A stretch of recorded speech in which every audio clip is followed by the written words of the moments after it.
But to me, like the holy grail is like Red Bull that gets to $1 billion in sales with one 8.4 ounce can. That's the ideal.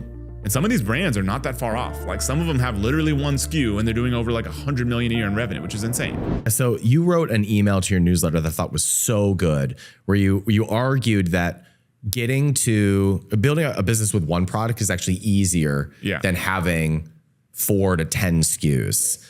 And where I think the market has changed since we got into it 15 years ago, is that the market is so much bigger now that you can have just one product and have an 8-figure business. So would you walk us through what led you to that conclusion?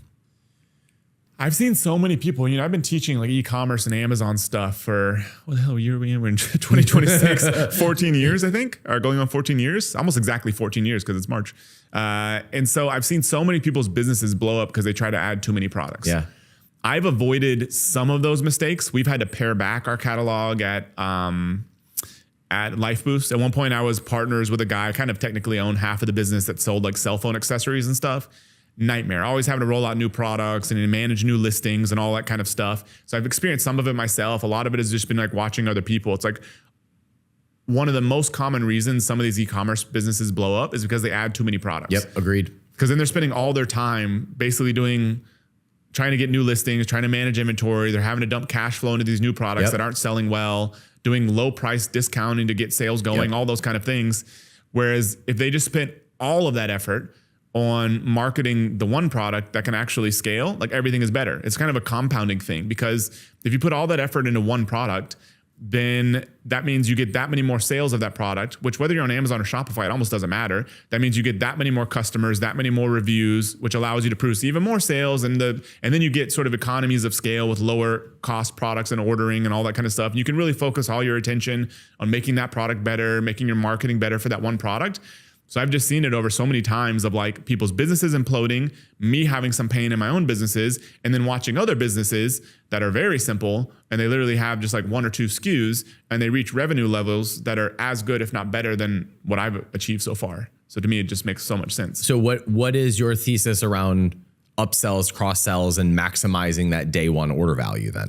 I think kind of going back to the 2 models. And so if you have like a consumable product that people can buy again and again, if you're selling them subscription up front, your upsells almost don't even matter. It's like, to give you an example, like in the space that we're getting into with the whole Mindflow instant coffee thing, one of the biggest competitors, like we had our team go through their upsell sequence, like literally buy their product and screenshot the whole thing. And their first upsell is literally just another bag of the product. Like there's nothing mind blowing happening here. They're like, we squeeze an extra, $5, $10 in gross margin out of this order. And that helps our AOV a bit.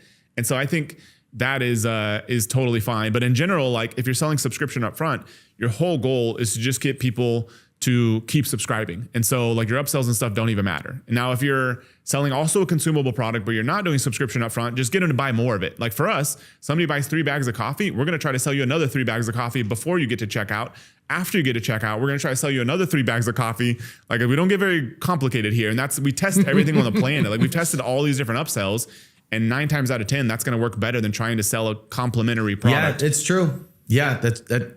And you don't have to come up with a new marketing angle for it. You don't got to come up with a new headline for it. It's just like, do you want more coffee? Yeah, load up. More coffee? You get an even better deal. And like I think if you're doing it right, it's 100% honest, because like we'll make them offers post purchase that are better than they can get anywhere else. And so we can make an honest statement that says this is the best deal you get anywhere in the store. It's not publicly available. It's not BS. And so that's cool. So it's a nice honest thing. And it's like, as you know, your shipping costs don't scale.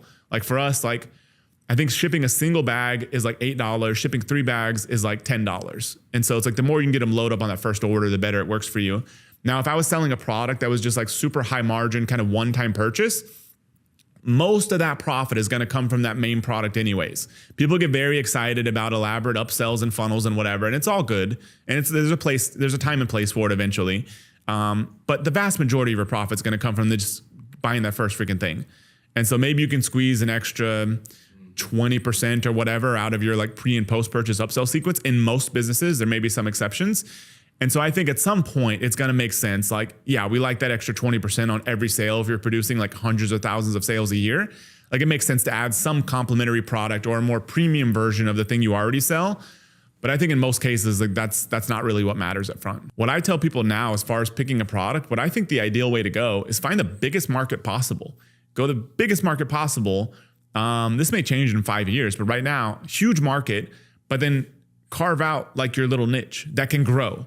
Like not some little thing, you know, where you're like, I'm only selling to, you know, one-legged people that live in Indiana or something like that. And that's all it's ever going to be. But for us, it's kind of like we went with like this low acid angle. I knew a one-legged man that lived in Indiana. You got one so customer. If he's listening right now. Yeah. Shout out. So then it's like with this coffee thing, like we went after, you know, we ended up kind of centering on the angle of this low acidity, but then now we've kind of like always played around with like the little bit, like we just wanted to be the healthiest coffee possible, which everyone's interested in health. So that's what's allowed us to like, not everyone is looking for low acid coffee, but everyone wants to be healthier. And then maybe not everyone's willing to spend money on that with coffee, but it gives us a huge market to go after.